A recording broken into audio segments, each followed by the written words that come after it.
네, 안녕하세요. 김동영입니다. 자, 이번 시간은 이제 국세 양도소득세 두 번째 시간이 되게 될 것이고요. 지난 시간에 이제 양도소득세라고 하는 것과 관련해서 양도의 개념, 자산은 사실상 유상으로 이전하게 되는 것을 우리는 양도라고 부르게 된다. 그래서 주로 이슈가 됐던 것이 채무 탕감이라고 하는 것이 있게 되면 이것은 양도의 범주로 해석을 한다. 이런 것들이 이슈가 됐죠. 그래서 부담부 증여에 있어서 채무액의 상당한 부분, 이 부분은 바로 양도라고 하는 것으로 해석을 했었고요. 양도담보계약 관련해서 논의했던 것 중에 하나가 양도담보계약을 체결한 후 나중에 돈을 갚지 못해서 채권자가 청산금을 지급하고 이 채무가 탕감되게 되면 그 부분에 대해서 재산도 뺏기고 양도소득세도 내야 된다. 그런 거 있었고요. 한편 양도의 범주에 속하지 않았던 것 중에 하나가 뭐가 있었냐면 저거 있었죠. 분할이라고 해서 단순한 이혼에 따른 재산의 분할이라든가 환지처분 관련한 부분은 소위 양도의 범주로 해석하지 않는다라고 하는 것. 대신 이제 이혼 등에 있어서 위자료라고 하는 거. 그래서 대물변제 충당을 하게 된다. 그러면 양도로 해석을 했었습니다. 한편 과세 대상 양도소득이라고 하는 거, 부동산 등의 양도에 따른 양도소득이라고 하는 거, 양도소득세 과세 대상이 됐던 것이고요. 그 중에서 주로 시험 문제 이슈가 되는 것은 지상권, 그다음에 전세권, 등기란 부동산의 임차권의 양도 등에 있어서는 양도소득세 과세 대상이 되게 된다. 그다음에 영업권하고 영업용 시설 등을 함께 양도한다라고 하면 양도소득세 과세 대상이 되겠지만 지역권이라든가 등기되지 아니한 부동산 임차권이라고 하는 것은 소위 논리적으로 이제 지역권은 양도할 수 없었죠. 그래서 이건 양도소득세 과세 대상이 되지 않는다. 등기되지 아니한 부동산 임차권의 양도도 소위 양도소득세 과세 대상이 되지 않는다. 그 다음에 이제 영업권하고요, 영업시설 등을 분리해서 처분하는 경우 영업권만을 양도한다라고 했을 때는 양도소득세 과세 대상이 되지 않는다. 그에 쟁점으로서 비과세 대상 양도소득이라는 개념이 이슈가 됐었죠. 그래서 농지교환 분할권 같은 경우에는 그 큰 편의 가액이라고 하는 것과 차익을 비교해서 그 차익이 큰 편 가액의 4분의 1 이하 등이 되게 되면 양도소득세 비과세 이슈로 살펴봤었고요.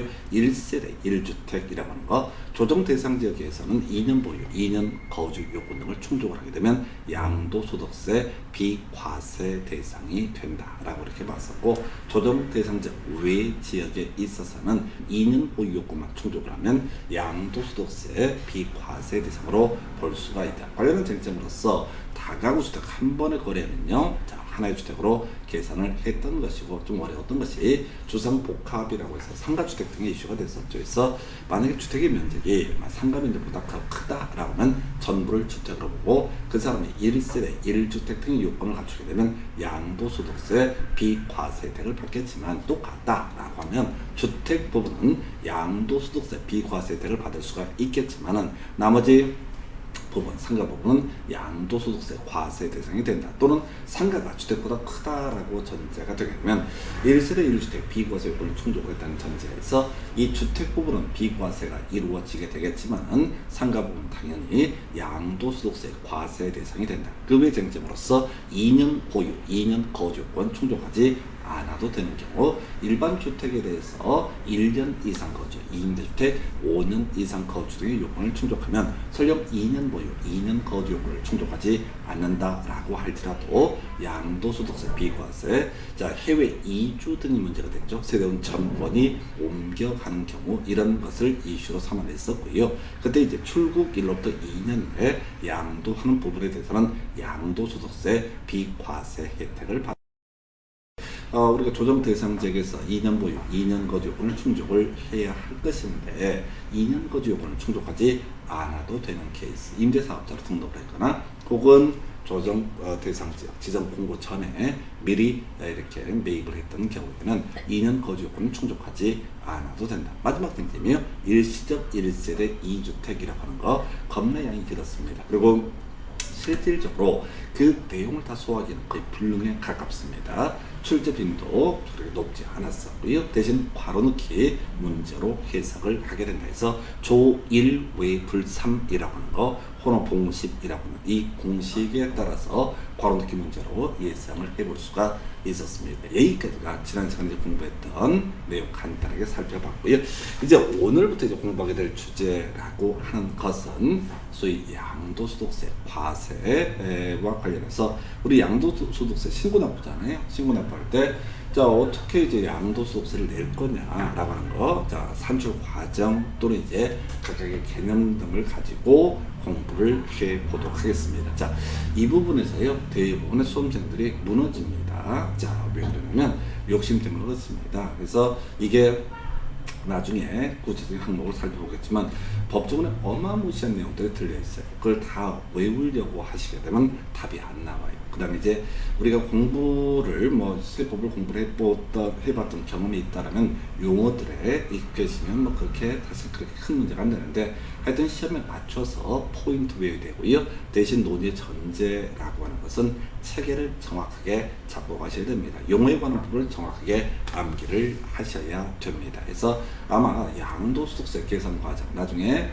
신고납부라는 주제까지 볼 때 매 페이지마다 자, 이 용어 얘기를 제가 한 번씩 언급을 하고 진행을 하게 될 겁니다. 그래서 이렇게 이제 가다 보면은 여러분들이 그 용어 부분을 세팅할 수 있어요. 보통 이제 공부하시는 분들이 컴플레인이라고 할까요? 공부하는데 힘들다라고 이렇게 말씀 주실 때 대부분이 무슨 얘기냐면 용어가 어려워요. 예, 세상을 날로 먹겠다는 아주 오만 방자한 태도라고 생각합니다. 처음부터 용어를 한 사람 아무도 없습니다. 반복해서 용어에 관한 부분 숙제를 해 주셔야 됩니다. 자, 제일 먼저 이제 양도소득세 계산 과정. 자, 우리가 앞에서 취득세나 등록면허세, 재산세, 종부세 또는 종합소득세, 자, 세금 계산하는 건 되게 간단해요. 과세표준이라고 하는 것을 계산한 다음에 세율 찾아서 곱해주게 되면 그게 바로 산출세액이라는 개념이 되게 됩니다. 근데 우리 양도소득세가 수험생이 어렵게 받아들인 이유는 과세표준이라고 하는 것을 계산해 내기 위해서 전 단계가 한 두 단계가 있어요. 그리고 그 두 단계가 겁나 길고 복잡해. 그래서 그걸 또 다 외워보겠다고 용을 써. 참 가짜는 작태가 되겠습니다. 여러분들은 시험을 보셔야 되는 사람입니다. 그래서 시험이라고 하는 거 어떻게 한다고요? 그 길고 복잡한 지문을 1분에 한 문제를 체크를 해내셔야 됩니다. 맞으면 좋고 아니면 말고. 그런데 공부를 할 때부터 그 한 문제를 풀기 위해서 막 30개, 40개를 막 외우기 시작해. 그럼 어떻게 돼요? 여러분들은 자, 내용을 알고 있기 때문에 지문을 읽어보십니다. 읽어보시게 되면 말리십니다. 왜? 생각 안 나는 게 있거든. 예. 그래서 그래 모르니까 또 읽어봐. 계속 읽어보다가 시간 다 가죠. 그래서 나중에 정작 쉬운 문제도 놓치는 우를 범하게 됩니다. 그래서 제일 먼저 양도소득세 계산 과정에 대해서 살펴보도록 하겠습니다. 결국 이제 양도소득세 부분은 계산 과정, 특히 이제 용어 등에 관한 부분이 얼마나 숙달이 되어 있느냐. 자, 미시적인 부분에 몰입을 하는 게 아니라 큰 틀의 그림을 잡는 게 포인트예요. 2차 과목은요 분명히 미시적인 부분도 출제가 이루어지게 됩니다. 그러나 큰 틀의 그림을 잡게 되면 두 번, 세 번 반복함에 따라서 충분하게 이 내용을 암기를 하실 수가 있어요. 자, 제일 먼저 우리가 양도소득세 계산 순서라고 하는 것을 보니까 양도 차익의 차자를 제가 강조를 드려놨습니다. 그 다음에 이제 양도소득 금액이라고 하는 것이 있어요. 자, 여기까지 뭔 소리인지 몰라요. 자, 이제 우리가 알고 있는 양도소득 과세 표준이라고 하는 것을 하나 잡아내게 됩니다. 그래서 양도 차익을 계산해 내고요. 그 다음에 양도소득 금액을 계산해 내고요. 양도소득 과세 표준이라는 것을 계산해 냈다라고 전제를 합니다. 그래서 결국은 우리가 이제 양도소득세를 계산해 내기 위해서는 양도소득 과세 표준이라는 것을 잡아내야 되는 게 제일 핵심적인 이슈가 되게 될 것인데, 이 양도소득 과세 표준을 잡아내기 위해서는 양도 차익이라는 걸 계산해 봐야 되고요. 그 다음에 양도소득 금액, 이 두 가지가 계산이 됐을 때 과세 표준이라는 것을 계산해 낼 수 있습니다. 그래서 일단 가장 첫 번째 단계로서 차금과라는 이 단어를 기억을 하고 들어가셔야 됩니다. 그래서 일단은 양도차익이 뭐냐, 양도소득 금액이 뭐냐, 양도소득 과세 표준이 뭐냐, 이건 금방 외울 수 있어. 근데 들어보면 다 알아. 근데 문제는 이게 반복을 그렇게 죽사기로 안 하기 때문에 용어가 자꾸 나중에 헷갈려 버리거든. 그래서 자금과 자금과라는 개념을 먼저 잡아내셔야 돼. 그래서 어찌어찌해서 양도소득 과세 표준이라는 것을 계산해 냈다고 한번 전제를 해보겠습니다. 예, 여기다가 세율을 곱하게 되면은 이게 바로 양도소득 산출세액이라는 개념이 되게 됩니다. 그래서 우리 이제 양도소득세를 내야 되는 입장에서는 자, 제일 먼저 산출세액이라는 걸 계산을 해내야 될 것이고, 이 세액이라고 하는 것은 어떻게 한다고요? 과세 표준에다가 세율이라고 하는 것을 곱하게 되면, 세율을 곱하게 되면 산출세액이라는 개념이 나오게 된다. 이렇게 이제 그림을 잡아 가시게 됩니다. 이게 기본적인 틀로 볼 수가 있어요. 그래서 자금과 이렇게 뼈대 잡아주신 지혜, 그리고 이제 하나하나 양도 차익을 어떻게 계산하고 양도소득 금액은 또 어떻게 계산하고, 양도소득 금액은요 양도 차익이 계산이 됐을 때 계산할 수 있고요, 과세 표준은 어떻게 계산할 거냐, 양도소득 금액까지 계산이 돼야지 과세 표준을 찾아낼 수가 있습니다. 그래서 자금과라고 하는 이 개념을 먼저 기억을 해 주셔야지 그 다음 얘기를 진행을 할 수가 있습니다. 자금과 이렇게 논의를 해봐야겠고요. 그 다음에 이제 계산 방법이라고 하는 것을 보게 되면, 먼저 양도 차익을 계산하는 방법 미리 말씀드리는데, 여러분들이 이걸 쫙 보고 나서 한번 외울 수 있다면 양도 차익부터 다 해결하는 거야. 자, 그래서 양도 차익을 계산하는 방식은 우리 법에서 크게 두 가지 뼈대를 잡게 됩니다. 그래서 양도가액 실거래가라고 하는 것과 취득가액 실거래가 등을 알고 있다면 이 실거래가를 기준으로 해서 양도 차익을 계산해 내게 됩니다. 자, 이게 가장 기본이고요. 그런데 자, 한번 생각을 해보십시다. 상속을 받았다라고 했을 때 이게 얼마에 취득했는지 알 수가 없다는 거죠. 또는 어떤 이유로 양도했는데 실거래가를 알 수가 없다. 자, 자기가 팔았는데 모르겠느냐? 아니요, 입증할 수 없는 상태를 가리켜서 우리가 이름을 모른다라고 전자를 하게 됩니다. 자, 그러면 우리 법에서는, 소득세법에서는 자, 취득가액 또는 양도가액 등을 모르는 경우에 어떤 식으로 양도차익을 계산할 것인가, 이걸 우리가 미루어서 결정한다라고 해서 추계결정이라고 부르게 됩니다. 그래서요, 양도차익을 계산하는 방법은 취득가액과 양도가액이라고 하는 것을, 만약 실거래가를 알 수 있다라고 하면 실거래가를 기준해서 양도차익을 계산을 하면 될 것이고, 만약에 자, 취득가액이나 또는 양도가액에 실거래가를 알 수 없다는 얘기는 뭐라고 했어요? 입증을 할 수가 없다라고 전제가 되게 되면 추계결정, 미루어서 결정, 미루어서 살펴본다라고 할 때 추계라는 표현을 쓰게 됩니다. 그래서 추계결정을 할 수 있다. 벌써 이제 숨이 턱턱 막혀오기 시작합니다. 그래서 양도차익 실거래가를 기준으로 양도차익을 계산해내는 공식, 뭐 별것도 없어요. 공식이라는 것도. 자, 양도가액이라고 하는 거. 자, 실거래가를 알고 있다고 그랬었죠. 그래서 양도가액, 판 가격에서 소위 필요 경비라고 하는 것을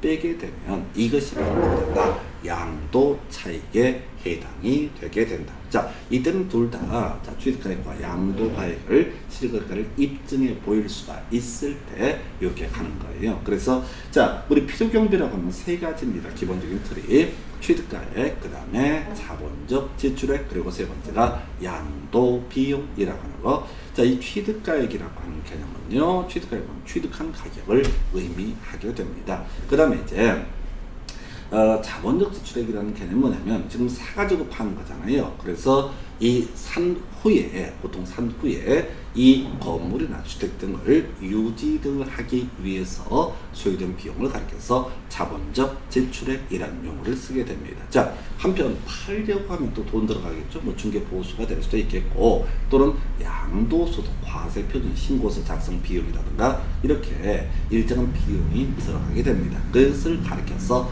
양도 비용이라고 부르게 됩니다. 결정적으로 이런 식이야. 양도 차익을 계산해내는 공식은요, 기본 뼈대만 갑니다. 이거 계속 지키게 할 거야. 그래서 실거래가에 따른 양도 가액에서 자 필요 경비, 즉 실거래가에 따른 취득가액과 자본적 지출액 양도 비용을 더한 전체 필요 경비를 빼게 되면 이것이 바로 뭐가 된다? 양도 차익이다라고 이렇게 해석을 하게 됩니다. 물론 우리가 실질적으로 취득가액이라든가 자본적 지출액, 양도 비용 이게 이제 뭐냐라고 하는 어디까지가 자본적 지출액이냐 이런 것들을 가지고 논의를 할 거야. 그건 그 다음 문제고, 일단은 실거래가 기준 양도 차익이라고 하는 것은 바로 양도 가액에서 자 취득가액과 자본적 지출액, 양도 비용 세 가지를 더해서 뺀 값, 바로 필요 경비를 뺀 값을 가리켜서 양도 차익이라고 정의를 하게 됩니다. 자,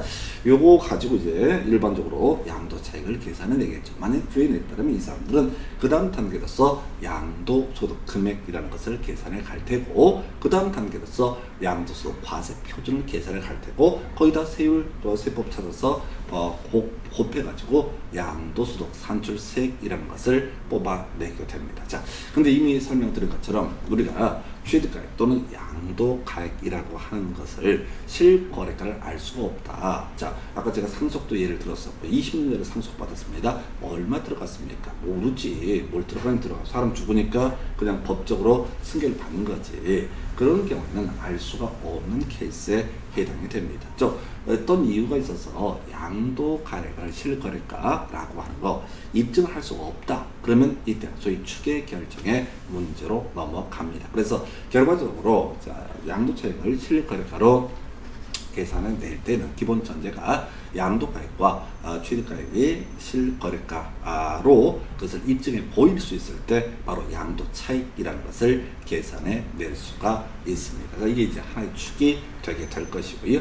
자, 그러면 이제 추계 결정 얘기 볼까요? 그래서 미루어서 결정한다. 그래서 양도가액 또는 취득가액 모두 실거래가를 알 수 없는 경우가 있다. 그러면 이제 소득세법에서는 소득세를 안 받을, 양도소득세를 안 받을 수는 없잖아요. 그래서 자, 이렇게 얘기합니다. 자, 추계 결정은 양도가액에서 추계 결정한 취득가액과 필요경비 계산 공제이라고 하는 거, 요걸 더하는 거, 이걸 이제 필요경비로 해석을 하게 됩니다. 그래서 이런 식, 물론 이제 양도가액 추계 결정하는 방법이라든가 취득가액 추계 결정하는 방법이라고 하는 것을 따로이 공부를 하시게 될 거예요. 그 다음에 필요경비 계산 공제 어떻게 계산하는지도 공부를 하게 될 겁니다. 어찌됐든 간에 지금 추계 결정이 됐든 실거래가 기준이 됐든 간에 양도가액에서 필요경비라고 하는 것을 뺀 값, 이걸 이름하여 우리는 뭐라고 한다? 양도차익이라고 부르게 됩니다. 그래서 이게 이제 작은 거는 아예 노래처럼 세팅이 돼 있어야 돼. 그리고 나서 자, 그럼 양도차익 어떻게 계산할 거냐 라고 하는 거, 자, 취득가액과 양도가액을 실거래가를 입증해 볼 수 있다면 바로 실질거래가액에 따른 양도가액에서 필요경비를 뺀 값 알 수 없다. 둘 다 실거래가를 모른다 라고 한다면 추계 결정한 양도가액에서 필요경비, 즉 추계 결정한 취득가액과 필요경비 계산 공제, 계산 공제라는 것은 대강 계산 금액이라는 의미를 가지고 있습니다. 그래서 이렇게 해서 양도차익을 계산해 내게 되는 겁니다. 물론 여러분들은 실질적으로 양도차익 계산에 대해서 이 필요경비에 뭐가 포함이 되고 안 되고 이런 것들이 출제 이슈가 돼요. 계산 문제요. 출제된 적이 있습니까? 예, 된 적이 있어요. 한 10년 사이에 한 번. 예, 내면 그냥 대충 한번 찍고 넘어가면 됩니다. 사람이 풀 수 없어요. 항상 1분이라고 하는 것을 여러분 마음속에 담아두셔야 됩니다. 어떤 문제는 극단적으로 4분, 5분 걸리는 그런 문제 있어요. 예, 풀 수 없습니다. 그건 짚고 넘어가는 거지 절대 풀 수 없어요. 공부할 때부터 그건 쓸데없는 짓거리를 하면 안 돼. 그 모질이들이 하는 짓거리가 뭐냐면은 10분씩 학원 강사가 설명하는데 10분 걸리는 해설을 또 쳐들어. 그러고 나서 계속 한번 풀어보겠다고. 그 대가리 나쁜 겁니다. 그건 머리도 아니야. 대가리의 문제야. 어차피 딱 봐서 어떤 문제를 제가 기출을 설명하거나 이런 과정에서 가끔 버리는 문제가 있게 될 텐데 1분 안에 풀 수 없는 문제는 애초에 시도 자체도 할 필요가 없습니다. 그럼 문제가 큰 1분은 어떻게 푸는 거냐? 아니야. 오히려 그런 것들이 공식에 따라 출제가 되기 때문에 오히려 간단해. 문제가 길다고 해서 못 풀고 짧다고 해서 풀고 이런 게 아닙니다. 그래서 극단적인 계산은 그냥 버리도록 한다. 이렇게 가셔야 돼요. 양도소득세 8문제가 출제가 됩니다. 그 중에서 여러분들이 만약에 한 5, 6문제를 맞출 수 있다. 그러면 이미 합격하신 겁니다. 물론 다른 과락은 없다는 전제에서. 자, 이렇게 해서 양도 차익을 이제 계산을 했다고 치고요. 그 다음에 검토드릴 게 양도소득 금액이라는 것을 계산해봐요. 뭐 하려고 계산하는데 과세표준 계산하려고 그래. 과세표준 계산하려고 그러는 거야. 그래서 얘도 과정이야. 차금화라는 이 틀 안에서 양도소득 금액이라고 하는 것은 이렇게 계산을 하게 됩니다. 자, 방금 우리가 보였던 양도 차익이라고 하는 것이 있었죠. 예, 장기 양도 차익에서 장기 보유 특별 공제액이라는 것을 빼게 되면 이것이 바로 양도소득 금액이라는 개념이 되게 됩니다. 자, 우리가 부동산이라고 하는 것이 특히 이제 우리나라의 특수한 사정 때문에 전반적으로 가격 등락폭이 크죠. 올라가는 폭이 크게 됩니다. 그래서 만약에 장기 보유 특별 공제라는 개념을 만들어내지 않게 되면 짧게 팔았다 짧게 이렇게 2, 3년 보유하고 3, 4년 보유하고 팔게 되면 양도 차익이 좀 작겠죠. 그럼 세금 적게 내겠죠. 예, 투기하시는 분들은 세금 적게 내고 뭘 사가지고 20년, 30년 보유했다. 그러면 어마무시하게 가격이 올라. 그럼 어떻게 돼? 장기 보유 특별 공제라는 개념이 없게 되면은 투기 안 하는 사람은 세금을 어마무시하게 내고 투기라는 표현과 투자라는 표현 자체가 뭐 말장난입니다. 어떤 부동산 학개론인데 그쪽 보면 투자와 투기의 차이는 뭐 관리하기가 매기가 다 개소리입니다. 그런 것들 내가 하면 투자고 남이 하면 투기다. 이렇게 가시는 게 합리적이야. 시험에 투자와 투기를 물어보지 않아. 정신병자들이지. 투자와 투기로. 자, 비트코인 이거 합니다. 요즘 한참 이슈가 됐다는 거 먼저 떨어져서 난리라고 그러는데 투자입니까 투기입니까? 모르는 거야.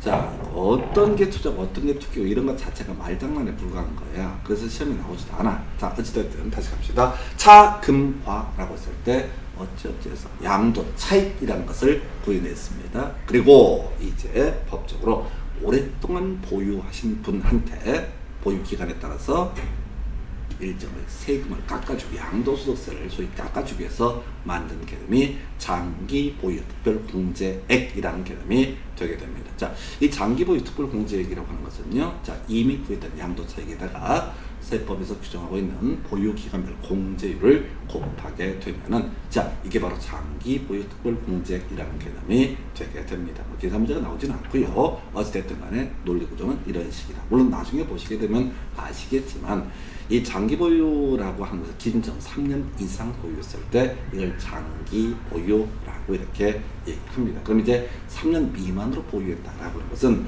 장기 보유 특별 공제의 혜택을 받을 수가 없게 되는 거죠. 그래서 부동산 사가지고 오랫동안 보유해서 어떤 차익이 크다라고 했을 때 하여튼 그분들한테는 양도소득세를 좀 다운을 시켜주자. 이런 논리 구조가 장기 보유 특별 공제. 자, 그래서 장기 보유 특별 공제를 계산해내기 위해서도 이미 살펴봤던 양도 차익 미리 계산할 수 있어야 됩니다. 그리고 나서 보유 기간별 공제율이라고 합니다. 뒤에서 뭐 한번 지적하겠지만, 자, 요 근래 이제 박근혜 전 대통령 관련해서 이슈가 됐던 것이 어디더라 세옥동인가에 그 벌금 안 내가지고 그 공매 붙인다고 이렇게 신문 보도가 나온 적이 있습니다. 그래서 또 사람들 막 쓰고 난리야. 그냥 누구 이거 너무 잔인한 거 아니냐부터 시작해서 등등 그런 얘기를 하고자 하는 건 아니고, 그 양반이 세옥동 땅을 사기 전에 강남 쪽에 집을 하나 갖고 있었죠. 삼성동 뭐 사정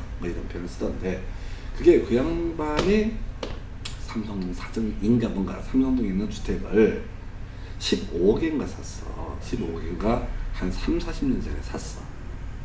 근데 그 이제 뭐 교수 가기 전인가 뭔가 모르겠다. 하여튼 그 당시에 62억인가 72억에 팔았어요. 뭔 얘기를 하려고 하냐면, 사람들이 생각할 때 15억에 사서 62억에 팔았다. 아마 계산 편에서 65억 이렇게. 그럼 단순 생각하면 양도 차익이 얼마? 50억이 되는 거예요. 왜?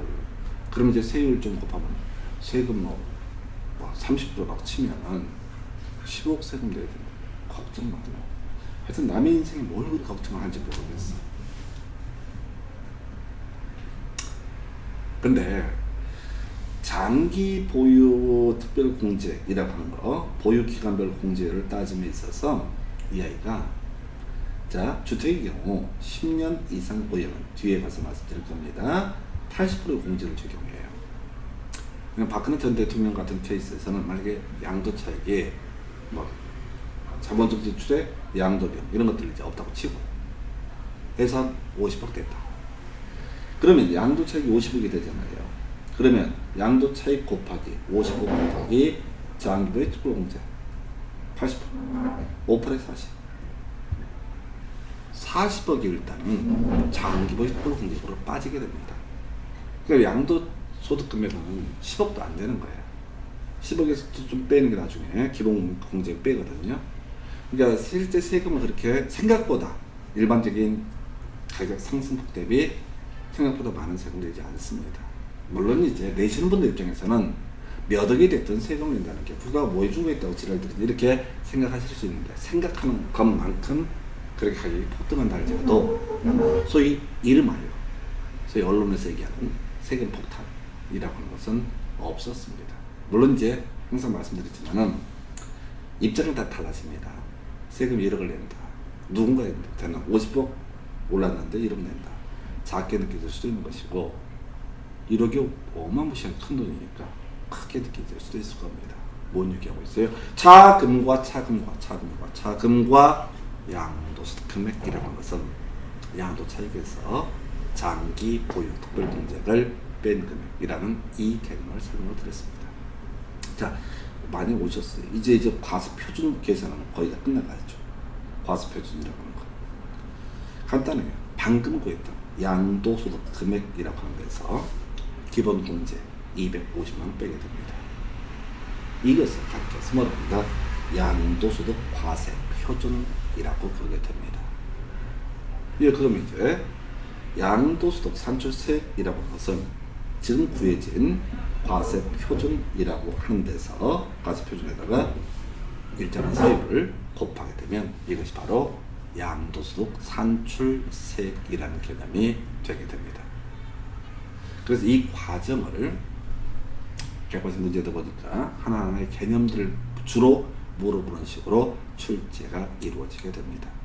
그래서 여러분들은 일단 다 떠나서 이제 이 얘기가 상당히 내용이 길거든. 길다 보면 자꾸 개별적인 내용에 몰입해서 공부를 하시다 보면은 차금과 라는 틀을 놓쳐버려요. 틀을 놓치게 되면 이게 도대체 어디서 써먹는 얘기인지 뭐랑 관련이 되어 있는지 숲속에 들어가서 길을 잃는 그런 모습들을 제가 많이 봤습니다. 그래서 여러분들은 차금과 라고 하는 것 그리고 이 기본적인 내용을 어떻게 외우시기 바랍니다. 이 기본적인 틀을 외우게 되면은 뒤에서 뭐 조금 살을 붙여가는 것들을 해볼 수가 있고요. 기본적인 틀을 잡지 않으시게 되면은 아사리 판됩니다. 나중에 정말 하기 싫어져요.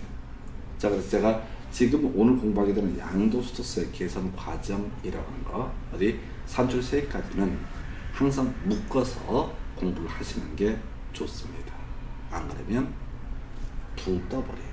그래서 이렇게 해서 이제 기본적인 뼈대 한번 설명을 드렸고 잠시 끊었다가 이제 양도 차익부터 다시 한번 검토를 하도록 합니다.